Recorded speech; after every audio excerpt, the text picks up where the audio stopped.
अरे निमिया के गाछ ना लगवल ए पापा, बड़की बगईचा सुन बुझाता। गलती तू कही दिल भारी, शीतली बोल कैसे आई है।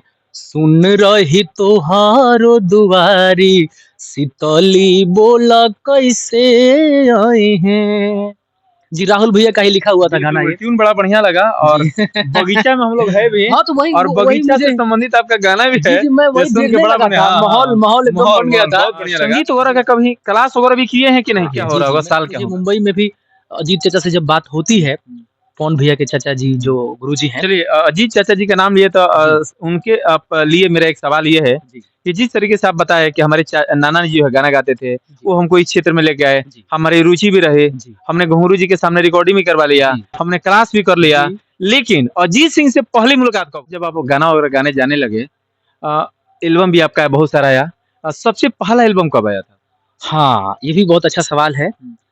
नाना जी के एक छोटे भाई हैं, शिवचरण सिंह जी, वो मुझे धमार लेके गए थे। धमार, तो धमार में उन्होंने गाना सुना था। ओम जी हैं एक, ओम तिवारी जी, बनारस के। तो वहाँ के राइटर हैं राहुल भारद्वाज जी, जो बड़े भाई हैं, बहुत मानते भी हैं मुझे।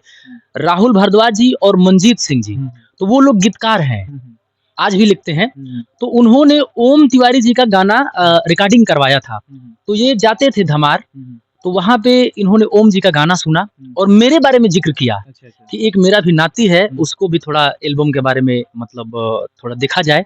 तो ये मुझे लेके धमार गए थे और वहाँ से पहला एल्बम राहुल भैया और मंजीत भैया के सौजन्य से तारा कंपनी से हुआ था। कौन सा गाना था, कुछ याद है? हाँ, बिल्कुल याद है। वो तो पहला गाना है, तो वो तो याद होना लाजिमी है। उसको गाना था और घुंगरू भैया उसके म्यूजिक किए थे, जो उस समय के, आज भी घुंगरू भैया आज भी नाम है। हाँ। तो गाना था अरे निमिया के गाछ ना लगवल ए पापा, बड़की बगईचा सुन बुझाता। गलती तू कही दिल भारी, शीतली बोल कैसे आई है। सुन रही तोहारो दुआरी, शीतली बोल कैसे आई है। जी, राहुल भैया का ही लिखा हुआ था गाना ये। ट्यून बड़ा बढ़िया लगा और बगीचा में हम लोग है भी। हाँ, तो वही और बगीचा से संबंधित आपका गाना भी है। मैं वही देखने लगा था। माहौल एकदम बन गया था। बहुत बढ़िया लगा।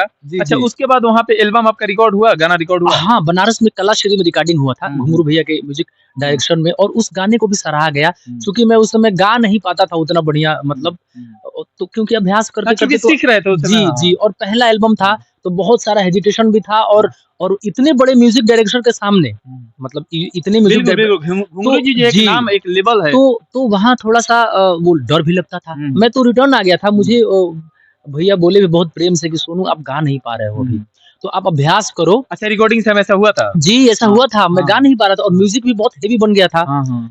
तो बोले कि सोनू आप गा नहीं पा रहे हैं, अभी आप जाके अभ्यास करिए।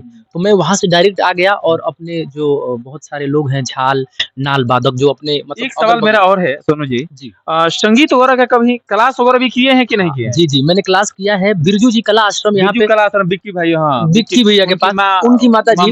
तो उनके पास, उनके पास हालांकि देखिए मैं बहुत नहीं जा पाया था, इस बात का दुख है मुझे जाना चाहिए था वहाँ पे। मैं बहुत उस समय मैट्रिक की परीक्षा हो रही थी मेरी, तो उसके बाद थोड़ा-सा मतलब मुझे लगा कि रिजल्ट थोड़ा आ जाए, तो छूटा। तो उसके बाद फिर मैं नहीं जा पाया वहाँ पे, लेकिन थोड़े दिन मुझे क्लासिकल संगीत की नॉलेज दी गई थी वहाँ। तो ईयर क्या हो रहा होगा, साल क्या होगा? 2007 था कुछ ऐसा। 2007 जी, 7-8 ऐसा था, क्योंकि वो एल्बम के बाद गया था मैंने। मुझे लगा कि घुंगरू जी के रिकॉर्डिंग स्टूडियो में जब रिकॉर्डिंग हो गया था, उसके बाद फिर वहाँ पे गए थे? हाँ, उसके बाद गए थे, क्योंकि अब तो कैसेट करना था, पैसा भी लग गया था उसमें।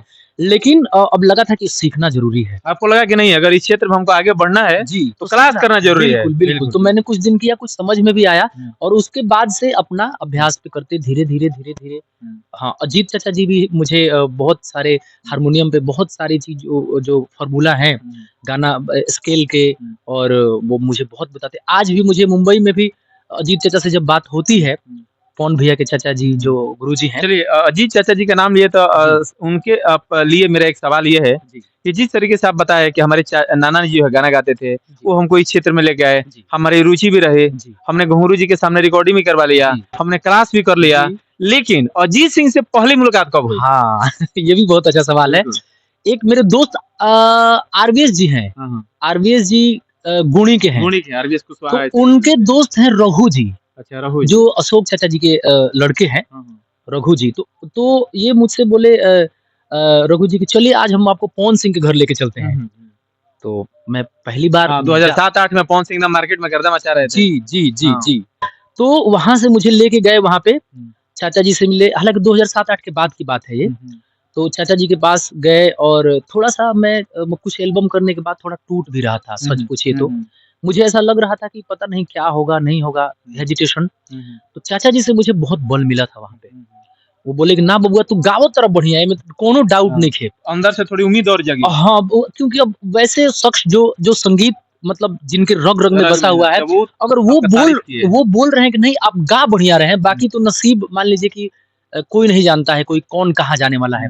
तो उनके बातों से मुझे बल तो ज़रूर मिला था और उसके बाद से एक ऐसा संबंध बन गया कि उसके बाद मुझे वो गाइड करने लगे क्योंकि नाना जी हमारे बीएसएफ में जब कार्यरत हो गए, तो उसके बाद थोड़ा टाइम कम मिलता था, तो उसके बाद मुझे थोड़ा ज़्यादा कनेक्शन उनसे हो गया था। थोड़ा-सा हम आपको पीछे ले चलेंगे। आज भी है। हाँ, जी। थोड़ा-सा आपको हम पीछे ले चलेंगे। आपने पहले बताया कि हमारे नाना जी जो थे उनकी जॉब लग गई। जी। जॉब लगने के बाद वो चले गए। जी। उस समय आप अकेले हो गए होंगे। तो इस पीरियड में किस तरीके से आप गीत टूट रहा संगीत था मैं, एकदम हाँ। टूट रहा था। ये सही बात है। उसी पीरियड में मैं अजीत चाचा के पास गया था। अच्छा। और वहाँ पे मुझे बल मिला और वहाँ से बहुत सारी जानकारियाँ, बहुत सारा गाइड जो होता है मतलब किसी को गार्जियन की तरह सँभालना, तो उन्होंने वो काम किया है और आज भी करते हैं।